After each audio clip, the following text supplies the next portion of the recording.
All right. So, hi, everyone, and thanks so much for being here today. My name is Megan. I'm the nutrition coach here at Dun Dun. And I'm sure by now you've heard about this idea of balancing your hormones. This concept really is everywhere right now. And even if you were to pick up your phone and open the Google app and start to type in the word hormones, you'll see phrases like, what's wrong with my hormones, or balancing my hormones, or how to balance my hormones naturally, right? It's a very hot topic right now. But what does all of that even mean? That's really what we're going to be diving into today. So, welcome to our talk on hormone health and how it impacts our overall well being. In the chaos of life, it gets easy to forget how integral these hormones are to our bodies and our minds. They play a huge role in regulating our mood, energy, and even our metabolism. When our hormones are balanced, they create a beautiful symphony in our body where they are the directors. But if one goes out of balance, it can lead to a cascade of events that do everything to create havoc. So today we're going to take a closer look at 4 foundations for hormone health and how a holistic approach can help us live in hormone harmony. So at Dun Dun, we've partnered with Healthy Steps Nutrition to support our clients using a framework that's guided, tested, and proven. We believe that something as fundamental as nutrition should not be complicated, which is why we focus on a simple and habit-based approach. But we know that helping you become the best version of yourself isn't just about what you eat or going to the gym just a few hours a week. And we really have to focus on addressing not just nutrition, but also your stress management, mindset, support system, and lifestyle. So, did you know your body produces 50 different hormones that regulate all of your processes? So, you name it, there's a hormone or two or more that are probably regulating it. And with so many hormones circulating in our body, understanding what hormones are and how they work is a great place to start. So, to simplify a complex topic, the endocrine system is the ultimate communication system.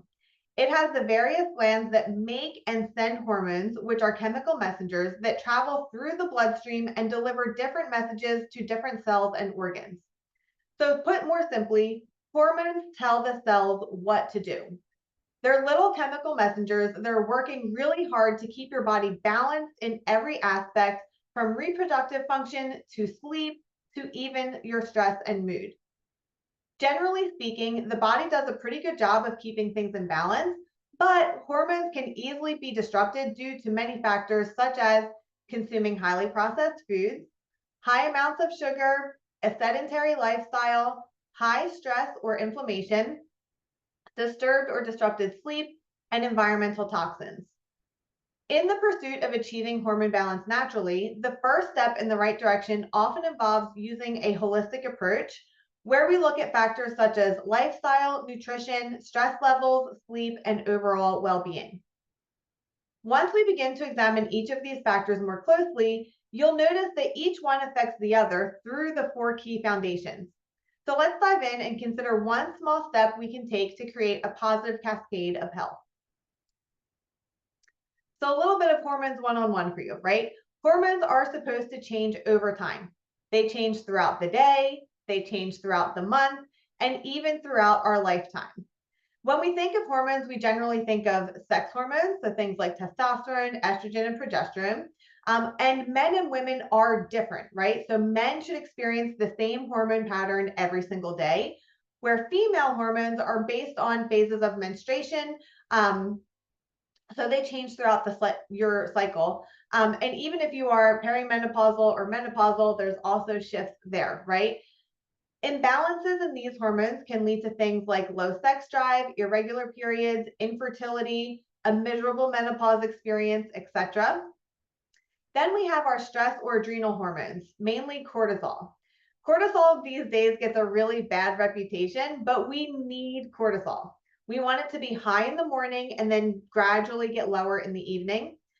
Chronically high cortisol levels, though, can lead to things like anxiety, that wired and tired feeling, insomnia, while a flat line of cortisol can lead to things like extreme fatigue, lack of motivation, etc. Right? So we need cortisol, but we need it to be functioning properly where it's higher in the morning and lower in the evening. Thyroid also has a big impact on female hormones, right? So thyroid hormones are closely connected to all of these, and the thyroid is responsible for regulating many of our body's symptoms. And then, of course, we have, hunger hormones. We have melatonin, which helps us fall asleep at night. And there are so many more, but these are the big ones that tend to impact the women that we work with. So let's dive into some hormone myths that you might even believe yourself, or you might have heard, right? So 6 common myths that I want to squash before we dive in. Number 1, it's normal to have cramps, heavy bleeding, or missed periods, right? That's a myth. Number 2, you only need to be worried about having regular periods if you're someone who's trying to conceive. Also not true. Number 3, it's normal to feel like you want to murder your husband, quit your job, or make any other life decisions the week before your period, right? A lot of women get into this space where they're like, nothing's working, everything sucks, I hate everything. And then they get their period and it's like, oh, that's all. That's also, even though common, not necessarily normal, right? Number 4, it's normal to gain weight, have low energy, excuse me, low sex drive, etc. as we age. Even though common, that does not mean that it's normal. Number 5, the only way to fix our hormone symptoms is with a birth control or an antidepressant. Even though it's common, doesn't mean that it's normal, right? And then last but not least, your body is broken and there's nothing you can do about it. I honestly do not believe that. I believe that we have a lot of control over our bodies, even though we can't contribute to, our genetic makeup, right? It is what it is. There are things that we can do that can help us out, right? You do have more power than you think. And just because all of your friends are experiencing the same or similar symptoms, it doesn't mean that it has to be this way or that has to be your story. So you might be thinking, how do I know which hormone is out of balance? Or what should I do to get back on track? And we're going to get into all of that. But for now, just know that no matter what your specific situation is, there are some universal truths that will help improve your symptoms and regulate your hormones generally. Unfortunately, most of us didn't learn about any of this growing up. But the good news is there is a lot of research available today, and there's so many books, podcasts, etc. Like you can really dive into all of this information and you can go to town for years, right? But that also means it can be easy to overcomplicate things. It can get stuck in information overwhelm, and it could lead to paralysis by analysis, meaning you have all of this information, but you don't know where to start. And so you just kind of freeze and keep doing the same thing. So today I'm going to try and keep it simple for you. We're going to share the basics of supporting your hormones naturally with these 4 foundations. So we've got gut health, liver health, blood sugar management, and inflammation. The reason is because most hormone imbalances or symptoms can be tied to one or more of these being out of whack. So let's dive into gut health first and foremost. So did you know that 80% of your immune system resides in your gut? The gut is the gateway to your immune system. So trillions of immune cells line your GI tract and serve as the first line of defense against viruses and bacteria. This is known as your gut microbiome, which is made up of both good and bad bacteria. The more good we have, the healthier we are. But when the gut is in balance, then we have some problems that arise. So what factors influence your gut health? We have things like environmental toxins, diet, stress, medications like antibiotics can create havoc on the gut by irritating the gut lining. This irritation can lead to inflammation, nutrient deficiencies, and a host of health issues, including hormone imbalances. Here's how our hormones specifically can be affected, right? So estrogen levels. When too much estrogen is present, it may lead to heavy periods and also contribute to the long-term risk of things like uterine fibroids or breast cancer. Cortisol levels. When the gut is constantly inflamed, it messes with our stress managing hormone, which is cortisol. And then sex hormones. So chronic inflammation may disrupt estrogen and testosterone levels. You know you need to pay attention to your gut if you're experiencing any of the following symptoms. So some of these are more obvious, like bloating, constipation, diarrhea, or any combination of the above. Um, if you don't have a regular poop schedule, or if you've been on antibiotics recently. So again, I know that it's cold and flu season. My son just had strep throat. A lot of us have had antibiotics lately. So if that is true for you, you might want to be paying special attention to your gut health right now. But we also have some less obvious signs, things like acne, fatigue, skin rashes, brain fog, anxiety, depression, things like that. You can easily support your gut health by including a variety of fruits and vegetables in your diet, including some fermented foods in your diet, reducing or eliminating inflammatory foods like processed foods, sugars, alcohol, etc. And then perimenopausal or menopausal women or women concerned about thyroid health might also consider eliminating gluten or dairy or both, at least in the short term, just to see how their body responds. And you'll know your gut is healing when your symptoms that we listed above start to get better or go away entirely. Foundation number 2 is liver health. So did you know that your liver is your natural detox organ for your body? So again, detox is another buzzword, but we do have organs and systems within our body that are meant to detox and cleanse us regularly. And while your liver doesn't specifically make any hormones, it does act as a processor for regulating and directing hormones to their assignments in the body. The liver makes sure the hormones are properly metabolized. So where does the detox come into the picture?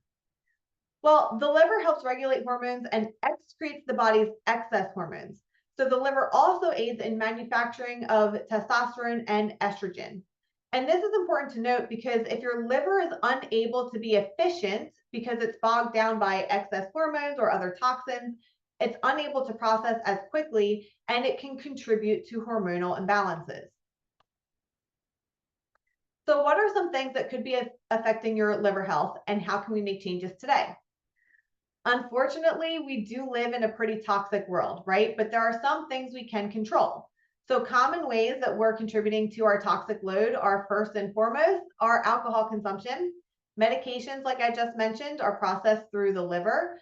Scents, so things like lotions, sprays, room scents, laundry detergents and fabric softeners, etc. Plastics and microplastics, feminine care products, or other personal care products. So those are all things to pay attention to. And some ways we can support our liver and natural detox processes are things like making sure we're sweating regularly, drinking plenty of water, pooping every day, lymphatic drainage, so things like massage or gua sha, dry brushing, things like that. Limiting your general exposure to toxins, right? So those things that I mentioned before. You can download the Yucca app. That's Yukka. People have different opinions of the app, but it can be a little bit eye-opening when you start to scan some of your regular household items, and you can make some simple swaps pretty quickly.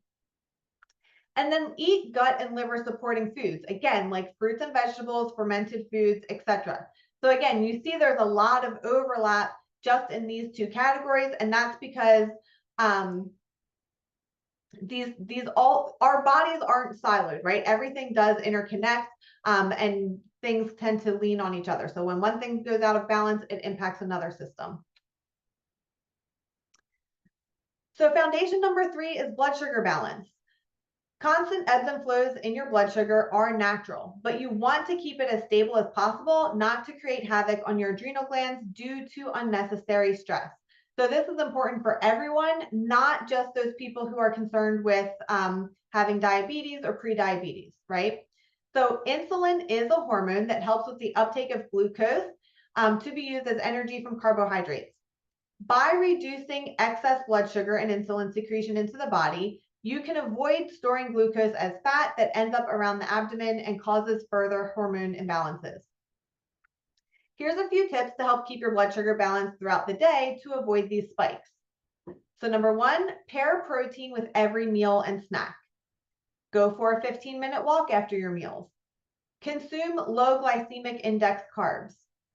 Minimize added sugar from foods and beverages, and eat every 3 to 4 hours.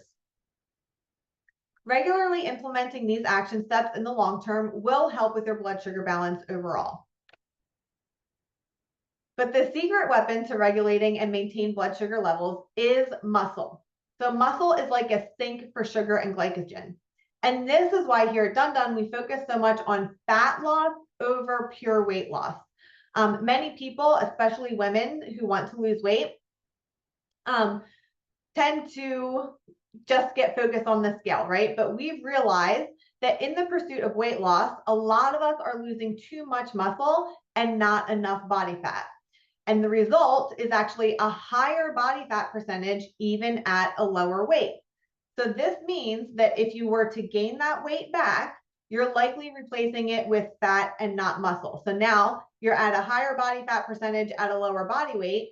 And then when you are done doing whatever you've done to lose the weight in the first place and you gain it back, you are now replacing the muscle that you had with more fat. So now your body fat percentage increases even more, right?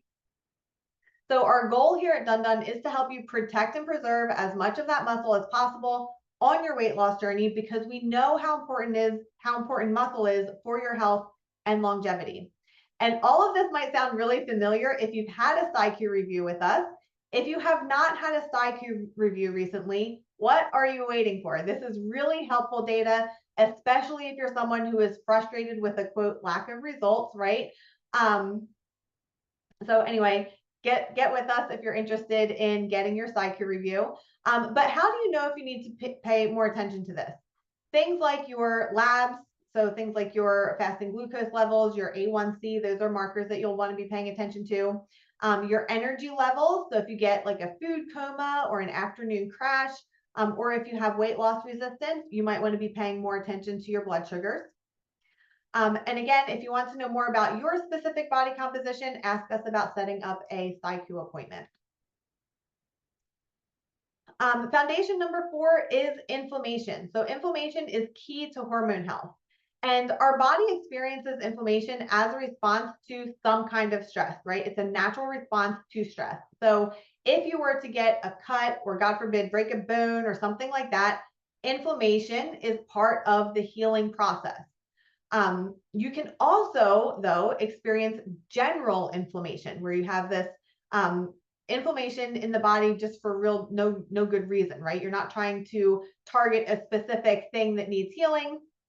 You just have this general inflammation kind of laying about. You can experience this as a result of stress, obviously, poor diet, lack of sleep, things like that. So lifestyle contributors.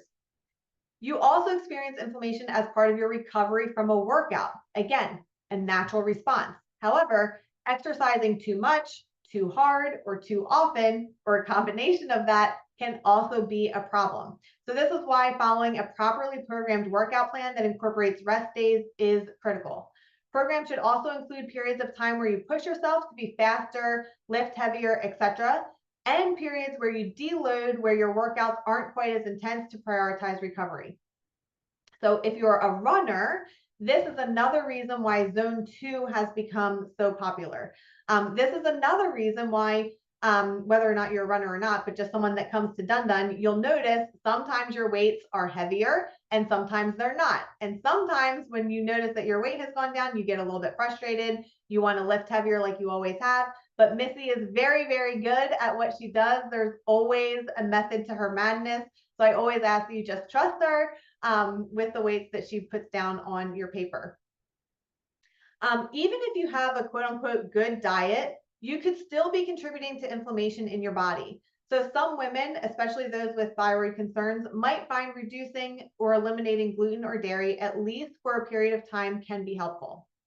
If the inflammation continues, even at a low level, it can become chronic. And this is when we start to experience things like aches and pains, brain fog, etc. You also might look for inflammation markers in your labs, and your doctor or medical provider could go over that with you as well. Understanding what foods your body has trouble processing and limiting those foods will help fight inflammation. This means avoiding and significantly reducing foods such as alcohol, processed foods, excess sugars, artificial sweeteners, and foods high in salt and trans fat. However, adding foods that are rich in micronutrients can help fight and reduce inflammation as well. So, did you know that shooting for 20 different produces each week will help provide your body with nutrients to help fight off inflammation with polyphenols, which contain antioxidants and help combat inflammation? 20 might sound like a lot, but really, if you include different plants, different seeds, nuts, things like that, it can really add up pretty quickly. And again, speaks to the variety that we want in our diet to support all of these symptoms. Systems, not symptoms. So the top 5 inflammation fighting foods to consider having weekly are different berries, leafy greens such as broccoli or spinach, fatty fish that are wild caught such as salmon or mackerel, turmeric, and tomatoes. Even low levels of inflammation can disrupt hormones. So eat a wide variety of antioxidant rich foods to help lower your inflammation levels. And then we also have a bonus tip here because I've touched on it pretty much through each of the four foundations. However, I want to be explicitly clear here. Stress can wreak havoc on your hormones by contributing to poor gut health and inflammation. So consider the different types of stress. We have emotional, physical, environmental, etc. And even though you might not feel like the woman that you see in this picture, you might still have a high stress load, right? So some things that you might consider are things like too much of a calorie deficit or being in a calorie deficit for too long without periods of maintenance. Not getting enough of each macronutrient, right? So when we try to really limit the amount of fat or really limit the amount of carbohydrates, or just we're not paying attention and we're not getting enough protein, right? Things like nutrient deficiency. So again, not having that well-rounded diet, not getting enough, or if our gut lining is not great, we're not absorbing the nutrients that we're providing to our body anyway. Too much high intensity exercise, too often, not enough recovery, too little sleep, too much processed or diet foods, things like grief, negative self-talk, toxins in your home, again, those personal care products, plastics, etc. And then not to mention the obvious work, money, relationships, etc. Right? So you can see how all of this can really add up and pile on. And before you know it, your stress load is through the roof and you don't even know how you got here, right? So some stress management techniques that we recommend are things like using your paid time off days if you have them, right? A lot of times they just sit there and we let them roll over and roll over. Use them. Doing things that are just for fun, prioritizing laughter in your week, getting daily movement, eating a balanced diet. So again, plenty of macro and micronutrients, shifting out in and out of periods of calorie deficit and maintenance, supporting your gut and liver health, prioritizing sleep and recovery. I always get an eye roll when I mention the next couple, but I'm going to say it anyway. Meditation and breath work, journaling, therapy, right? Those are things that we're not always comfortable with. We might think that they're boring, but I promise you they do help. And then other things like limiting screen time, you can swap those out for doing a puzzle, coloring, having a conversation with someone you love, game nights, right? All of those things. And then limiting interactions with negative people. Stress is often overlooked because it's so normalized in our society. And let's face it, a lot of us are just in a stressful stage of life, whether you have a growing family, aging parents, you work in a stressful job, right? You're looking towards retirement. All of these things can be stressful, but to truly optimize your health and your hormones, you do have to pay attention to your stress levels, whether you feel stressed or not. Some frequently asked questions. So what causes a hormone imbalance? A hormone imbalance can be caused by changes in lifestyle, life stages, so things like puberty, pregnancy, perimenopause, and menopause. But they can also be caused by lifestyle things like chronic stress, lack of quality sleep, environmental factors, things like that. Some symptoms of hormone imbalances include things like irritability and fatigue, mood swings and anxiety and depression, things like dry skin and loss of elasticity, water retention and weight gain, osteoporosis and joint pain, loss of interest in sex, insomnia or other sleep disorders, memory issues and difficulty concentrating, or brain fog. What other effects um, can diet have on your hormones? So increasing or decreasing your metabolism, right? Supporting a strong immune system, helping to regulate your menstrual cycle, having a healthy reproduction for both males and females, actually, um, increase or decrease stress, and the impact on perimenopause or menopause experience, right? So we find that women who tend to eat more sugar and processed foods tend to have more hot flashes, more fatigue, more brain fog, right? Their symptoms tend to be intensified. What supplements are best for hormone health? So first and foremost, supplements are supplemental, right? So if you are not doing the basics, like getting good quality sleep, moving your body, managing your stress, managing your toxic load, right? If you're not already doing all of those things, please don't go running and looking for a supplement to cure your whatever symptom you have, okay? No supplement is going to replace good sleep, movement, diet, or stress management. Please don't go buy something just because you keep seeing it pop up on Instagram or Facebook, or because it works for your best friend or your sister. Supplementation should be extremely personalized, as each person has unique needs. Also, be careful taking things like melatonin, as that is a hormone. If you must use it, please use it sparingly when needed versus every day as part of your bedtime routine. If you're thinking about supplementation, make sure you're focusing on nutrient deficiencies. Again, this is going to be very personal to you, but some common ones are things like vitamin D, vitamin B, magnesium, omegas, right? All of those types of things are common, but may not be true for you. So make sure you get that tested. And make sure you're buying a trusted brand. And last but not least, the key is to work with a professional to find out what you specifically need and go from there. So we call that targeted supplementation.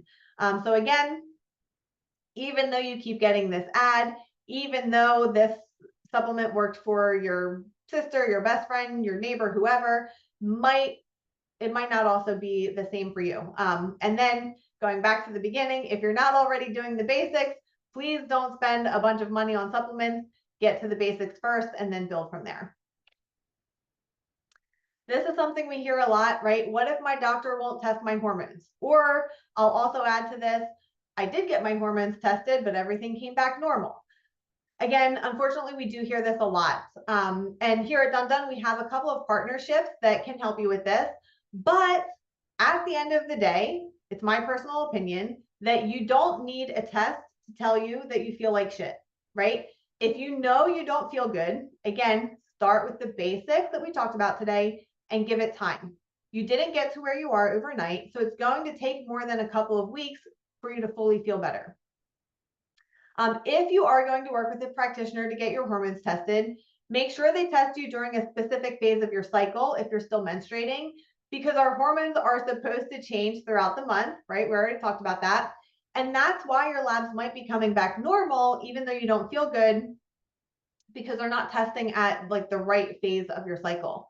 Also, normal and optimal are different, right? So your traditional medical doctors are going to be looking at normal or standard ranges, and a functional or integrative doctor is going to be looking at more optimal ranges. Most functional or integrative doctors don't take insurance though, so I know that that can be a barrier. So remember, hormone balance is complex and individualized. So what works for one person might not be for the other. However, there are some basic ways to get set on the right track. So it's essential to start with a holistic approach where we take a look at what we're eating and how it impacts our health. Having explored tips to help you find balance with your hormones, let's now shift to our focus on 3 core principles. So first and foremost, again, always focus on whole foods first. Meats, vegetables, nuts and seeds, fruits, little sugar, right? I know we want to grab a protein bar on our way, or like these diet snacks. you'll find that an apple and a cheese stick is just as easy to grab as a protein bar, right? So try and change your mindset, see where we're grabbing these easy or convenient options, and see what whole foods we can swap them out for. Number two, focus on a balance of macronutrients. So again, instead of having a very carb heavy meal, make sure that you're getting the proteins and fats with those carbs. Make sure that we're prioritizing protein and building our meal around that. Again, making sure that we're getting that good balance of protein, carbs, and fats at every meal and snack throughout the day. And then last, but of course not least, limit the amount of processed carbohydrates and sugars. So I hope by now this talk gives you a simple but clearer picture on what factors influence our hormones. So start by asking yourself, what am I doing now? And what can I do to improve my hormone health?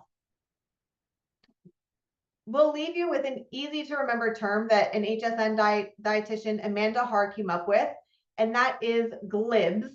And it's a summary of the 5 factors that we talked about today. So GLIBS: gut health, liver health, inflammation, blood sugar balance, and stress. And again, although our genetic makeup is fixed, our daily actions can move in the direction to promote better health. So what's one small step you're willing to take right now? We'd love to hear your thoughts if you want to let us know in the chat. And because as always, even though you might have identified 10 things that you need to work on based on our conversation today, we always encourage that you pick one and just start there. And then once that becomes habit and routine, you can build another and add on top. And we do have a special thank you for those that have made it this far. But first, I want to shout out some of our current clients. Our nutrition program is backed by Healthy Steps Nutrition. And here are just some of our incredible success stories that I'm sure a lot of you are familiar with. And we work with people of all ages and backgrounds and abilities. So if you're a current member of Dun Dun, you probably recognize some of these faces. And even if not, we would love to have you on board. So each of these people came in with very different goals in mind, and we worked with them on different things in our conversations, but they were each able to find success in their own way, right? So it's not a cookie cutter program, right? Each person is customized to them. And if that's something that you're interested in and you found the information we talked about today helpful, but maybe you're not sure where to start, or you just want some general guidance and accountability to get you started, we are offering a 28-day nutrition tune-up. And this includes 2 SciQ reviews. So I did mention the SciQ review when we were talking about that body fat percentage and making sure that we're prioritizing our muscle and burning our fat. So it includes 2 SciQ reviews and 4 weeks of coaching, including some goal setting appointments. So if that's something that you're interested in, we would love to get that set up. You can go ahead and scan the QR code here. So I'll leave that up. I'll also stop the recording, but I will hang out here if anybody has any questions. I'm happy to answer them.